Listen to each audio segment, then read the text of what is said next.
What's up, guys? Vital Syntax here, and this is some Jihad dirt bike gameplay from Endgame.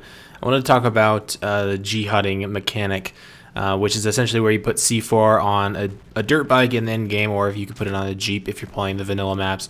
Throw C4 onto it, drive up to a tank, and detonate it. Now, there's two different ways that you can go about doing this. The first one is by placing the C4 yourself, and you jump out of the bike when you're, somewhat close to the vehicle, so that it will drive itself to the vehicle. But you're outside of the blast radius, then you detonate the C4, and you lose the Jeep or you lose the bike in the process. Or you can have a friend put the C4 onto the bike for you. That way, when it detonates, it won't actually destroy the bike, because obviously friendly fire is going to be turned off in the normal game mode unless you're playing hardcore. That's a different situation. But the C4 would go off, it'd kill the Jeep or kill not your Jeep, it would kill like an enemy Jeep that you're shooting, you're trying to kill. It would kill a tank, any other type of enemy vehicle, but you won't lose the bike or the Jeep in the process. Then you can drive back and get it refilled. But I feel like in Endgame, there's so many dirt bikes around the map. Just doing it yourself and losing the bike in the process is probably a better option, because it seriously seems like there's like 5 dirt bikes at every position on the map, every kind of flag point or every building. There's always a couple Jeeps in the parking lot or whatever.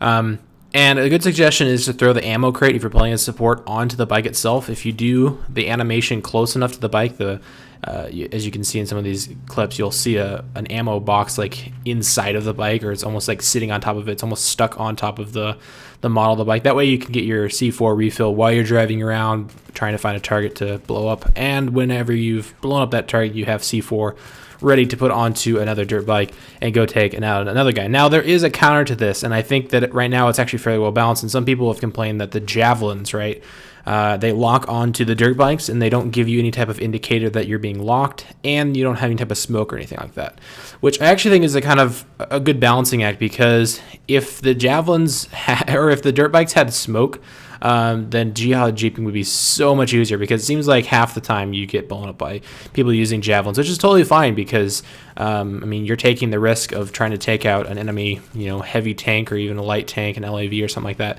and those should not be easy to take out. I actually think that dirt bike, this kind of Jihad mechanic, might be a little bit too easy, because it's so easy to take out enemy tanks and stuff with this method. And if you didn't have the javelins, then it would just be ridiculously easy. I think one of the reasons why I love Capture the Flag game mode so much is just because every class has a role. You can do really well just by running around with C4 as a support. You can do really well with playing as engineer repairing vehicles. You can do really well as the recon, controlling your base or using the spawn beacon in an enemy base, and you can do really well as the assault, just like you can in every game mode, by playing a middle player, going for the flag yourself. So I really enjoy Capture the Flag. Hopefully you guys are as well. But anyway, that wraps up this Jihad bike Battlefield 3 endgame video. Thanks for watching, and I'll see you guys in the next video.